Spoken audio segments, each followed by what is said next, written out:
मैं बता रहा हूं मोदी को, अगर ये वक्फ का कानून बनेगा तो मुल्क में सोशल इंस्टेबिलिटी पैदा होगी।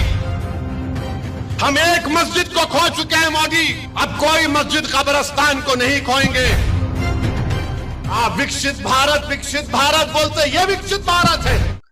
अस्सलामु अलैकुम वरहमतुल्लाहि वबरकातुहू।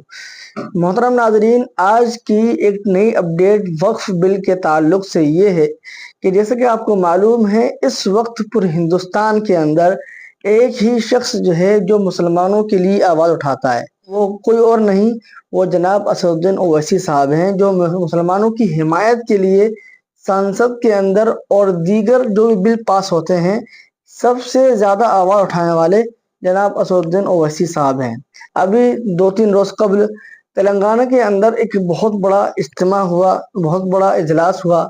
उसके अंदर जनाब असदुद्दीन ओवैसी साहब ने वक्फ बिल के ताल्लुक से बहुत अच्छा बयान दिया है कि वक्फ की ज़मीन अल्लाह की ज़मीन है और सरकार इस पे कब्ज़ा करना चाह रही है। तो चलिए सबसे पहले जनाब असदुद्दीन ओवैसी साहब का चंद मिनट का ये बयान सुनते हैं, इसके बाद इंशाअल्लाह बात करेंगे। और ये बयान हर मुसलमान को जरूर सुनना चाहिए। वीडियो क्लिप आप अपनी स्क्रीन पर देख सकते हैं। मैं बता रहा हूं मोदी को, अगर ये वक्फ का कानून बनेगा तो मुल्क में सोशल इंस्टेबिलिटी पैदा होगी।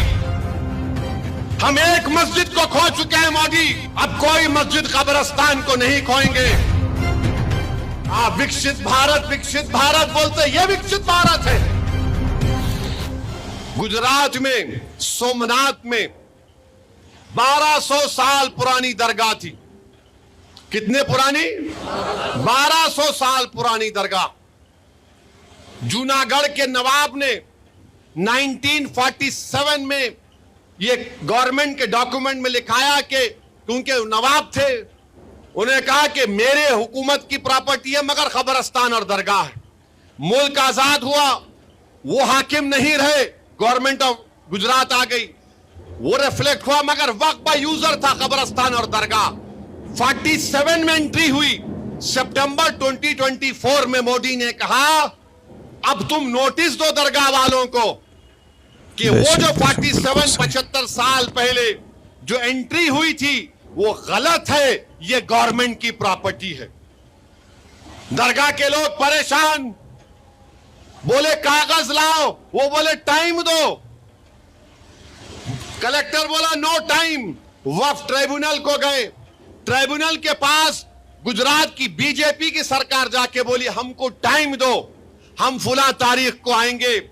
दूसरे दिन रात के सुबह के 1 बजे पूरे दरगाह के कमेटी के लोगों को गिरफ्तार कर लिए और सुबह 5 बजे से 1200 साल की दरगाह और 2 मस्जिदों को शहीद कर दिए। अभी कानून नहीं बना, कलेक्टर को पावर दिए थे ना, ये काम गुजरात में कलेक्टर ने कर दिया। अब ये कानून बनेगा तो हर कलेक्टर बोलेगा नो नो नो, मस्जिद मेरी है, कब्रिस्तान तुम्हारा नहीं है, ईदगाह तुम्हारा नहीं है। मेरे भाई, मैं पूरे भारत के मुसलमानों को बता रहा हूं, ख्वाब गफलत से बेदार हो जाओ। मैं बता रहा हूं मोदी को, अगर ये वक्फ का कानून बनेगा तो मुल्क में सोशल इंस्टेबिलिटी पैदा होगी।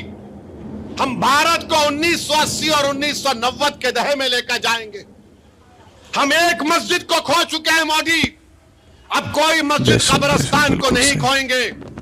अगर आप मुल्क को विकसित भारत नहीं बनाना चाहते, अगर आप मुल्क को 1980 और 90 के दहे में लेकर जाना चाहते हैं, तो फिर आपको फैसला करना पड़ेगा। सोशल इंस्टेबिलिटी इस देश में पैदा हो जाएगी।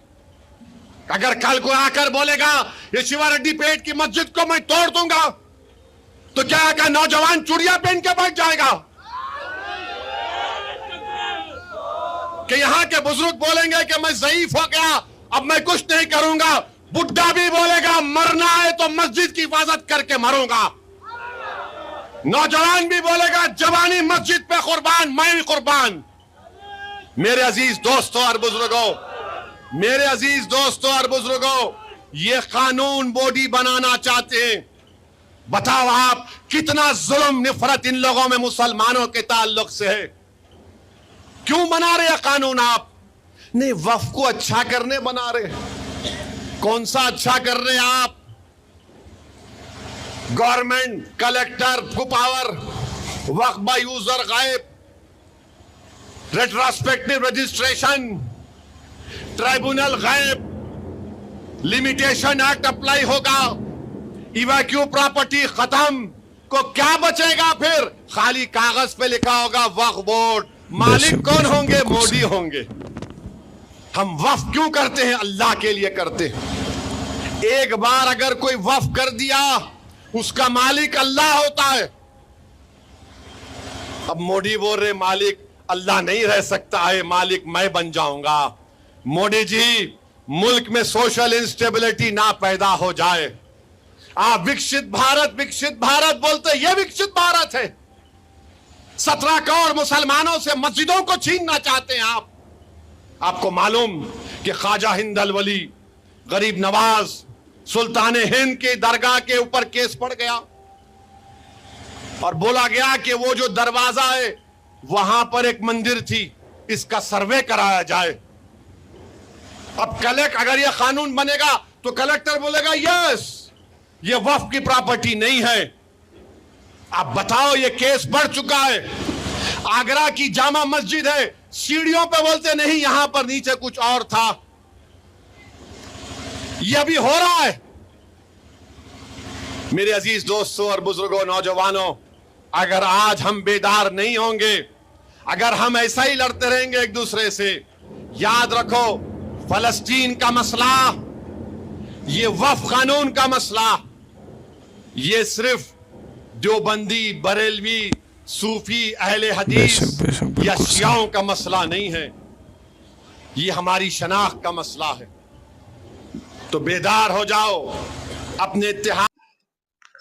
तो देखा आप लोगों ने, जनाब असदुद्दीन ओवैसी साहब ने कितना शानदार बयान दिया है वक्फ बिल के ताल्लुक से।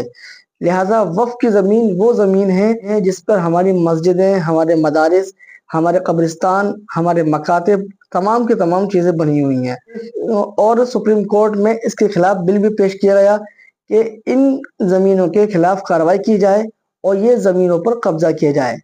लिहाजा हम सबको अल्लाह रब्बुल आलमीन से ये खूब दुआ करना चाहिए कि अल्लाह रब्बुल आलमीन हमारे वक्फ की ज़मीन की हिफाजत फरमाए और जहाँ तक मुमकिन हो हम इस ज़मीन के लिए, इस वक्फ के लिए हमेशा तैयार भी रहेंगे।